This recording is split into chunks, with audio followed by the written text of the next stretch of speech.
Welcome to Babli রান্নাঘর। আজকে আমি তোমাদের লাউ পোস্ত করে দেখাবো। এখানে কড়াই বসিয়ে কড়াইয়ে তেল, 5 ফোড়ন আর একটু কাঁচা লঙ্কা ফোড়ন দিয়েছি। এবার লাউটা আর আলু, লাউ আর একটুখানি আলু দিয়েছি, এটা সিদ্ধ করে নিয়েছি আমি। দিয়ে একটু নিরামিষ, সম্পূর্ণ নিরামিষ।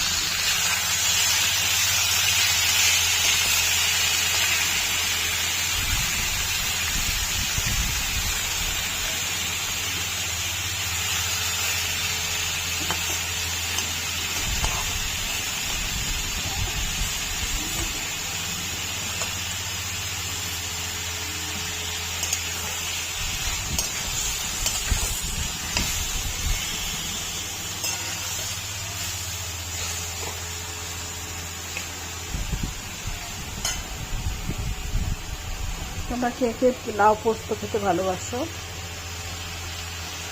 এটা পেঁয়াজ দিয়েও রান্না করা যায়। আজকে আমি শনিবার নিরামিষ খাবো, সেই জন্য কেউ হলুদ দিতেও পারে, নাও পারে। আমি সামান্য একটু দেবো, অল্প একটুখানি হলুদ দেবো।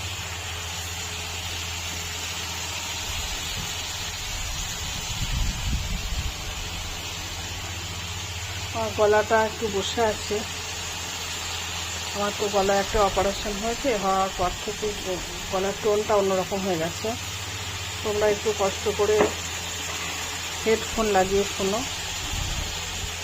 একটু নুন দেবো।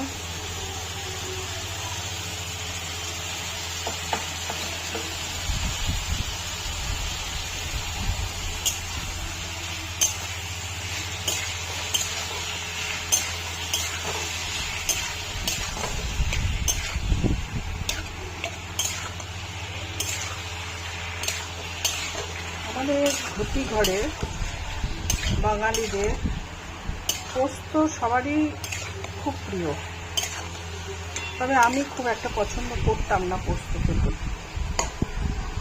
বিয়ের পর আমার কর্তামশাই পোস্ত খেতে খুব ভালোবাসে।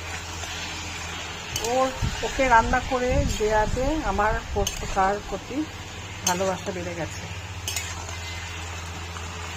এবার পোস্ত তুমি যাতেই দাও, পটল পোস্ত বলো, ঝিঙে পোস্ত বলো, ঢ্যাঁড়স পোস্ত বলো, যে যাতেই তুমি পোস্ত দিয়ে রান্না করো, সেটা একটা অন্যরকম স্বাদ হয়। আজকে আমার লাউ পোস্ত খেতে ইচ্ছে করেছে, তাই লাউ পোস্ত বানাবো।